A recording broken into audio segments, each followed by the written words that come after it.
5 bisnes yang modal kecil, untung besar.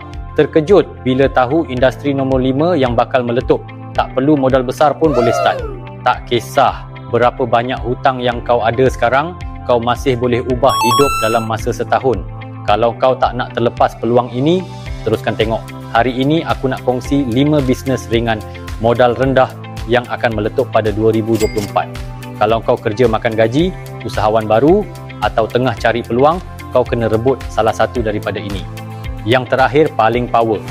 Kalau suka tips, saya cepat komen suka dan tekan love, save, share supaya kawan pun dapat manfaat.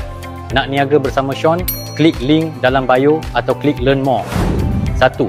Latihan untuk usahawan kecil. Ramai orang bangkit balik selepas pandemik tapi duit tak banyak.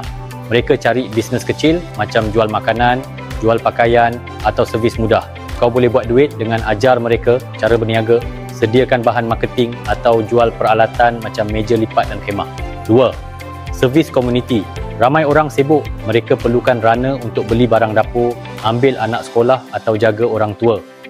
Kau boleh buka servis dekat kawasan perumahan, buat duit dari cas penghantaran dan perkhidmatan.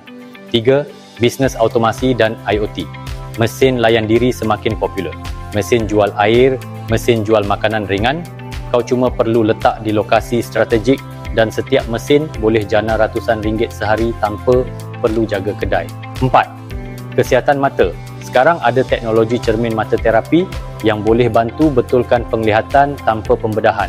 Kau tak perlu simpan stok, cuma cari pelanggan dan setiap jualan boleh dapat komisen lumayan. 5. Short video dan live streaming. Ini lubuk duit paling besar sekarang. Tak perlu jadi influencer, tak perlu tunjuk muka.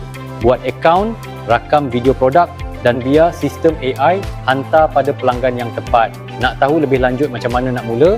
Komen saya nak dan klik link di bio untuk info penuh.